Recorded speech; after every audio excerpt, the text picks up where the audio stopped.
Hello everyone, আসসালামু আলাইকুম। আমি আজকে বুড়ি ভাজি করব। বুড়ি আমি প্রথমে সেদ্ধ করে নেব। বুড়ি সেদ্ধ করার জন্য বুড়ির মধ্যে দিয়ে দিব আমি ১ চামচ লবণ, দারুচিনি, তেজপাতা, সাদা এলাচ আর দিয়ে দিব কাঁচামরিচ।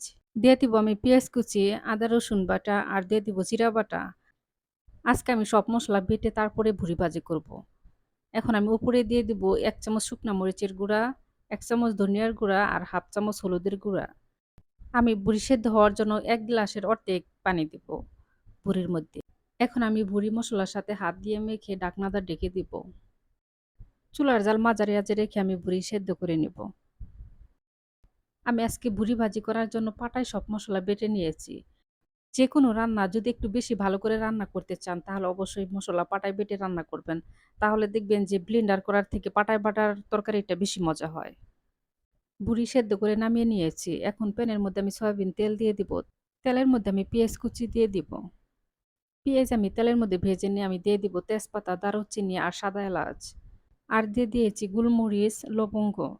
দিয়ে আমি দিয়ে দিব ২ চামচ আদা রসুন বাটা। আদা রসুন আমি তেলের মধ্যে ভেজে নেব যেন আদা রসুনের কোনো গন্ধ না থাকে। ভেজে নিয়ে আমি দিয়ে দিব সামান্য একটু পানি। দিয়ে দিব ১ চামচ জিরা বাটা আর স্বাদ মতো লবণ, ১ চামচ শুকনা মরিচের গুঁড়া আর ১ চামচ ধনিয়ার গুঁড়া আর ১/২ চামচ হলুদের গুঁড়া। সব মসলা কষিয়ে নিয়ে এখন আমি সেদ্ধ করা বুড়ি দিয়ে দিব। বুড়ি আমি মসলার সাথে ভালো করে মিশিয়ে নেব। অন্য একটা প্যানের মধ্যে যে মসলাগুলা ছিল, সেই মসলা ধুয়ে আমি পানি দিয়ে দিব সামান্য একটু। আর পানি দিব না। এখন আমি ঢাকনাটা ঢেকে বুড়ি রান্না করে নেব। কিছু সময় পর আমি ঢাকনা উঠিয়ে আমি বুড়ি নেড়ে দিব। দেখেন নিচের যে ঝোল ছিল পুরাটাই শুকিয়ে গেছে। এখন আমি বুড়ি নেড়ে-চেড়ে ভেজে নেব। বুড়ি ভাজার সময় কিন্তু বেশি চুলার জাল বাড়িয়ে দিয়ে ভাজা যাবে না। তাহলে নিচে লেগে ধরবে। চুলার জাল কমিয়ে দিয়ে ভাজলে দেখবেন যে বুড়ি ভাজার যে কালার সুন্দর সেই কালারটা থাকবে। আর বুড়ি ভাজাটা অনেক ভালো হবে। আর বুড়ি ভাজা ভালো হলে খেতে ভালো লাগবে। এখন আমি বুড়ির উপরে ৪ টা কাঁচামরিচ দিয়ে দিব। কাঁচামরিচের মাথা আমি কেটে দিয়েছি।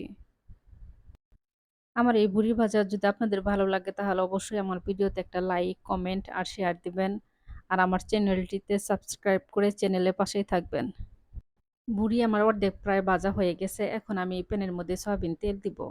আর তেলের মধ্যে দিয়ে দিব পেঁয়াজ কুচি আর রসুন কুচি। পেঁয়াজ, রসুন আমি একদম বাদামি কালার করে ভেজে নেব। আপনাদের বুড়ি ভাজি যখন অর্ধেক হয়ে যাবে তখন কিন্তু অবশ্যই এই ফোড়নটা দিবেন। তাহলে দেখবেন এই বুড়ি ভাজি খেতে খুবই ভালো লাগবে। এই ফোড়ন দেওয়ার পরেও আমি বুড়ি ১০ মিনিটের মতো ভেজে নেব। দেখেন আমার বুড়ি ভাজা প্রায় হয়ে এসেছে। আর খেতেও মাশাআল্লাহ অনেক মজা হয়েছিল। আমার গরুর ভুঁড়ি ভাজা কিন্তু হয়ে গেছে। এখন আমি নামিয়ে ফেলবো। সবাই ভালো থাকবেন, সুস্থ থাকবেন। আল্লাহ হাফেজ।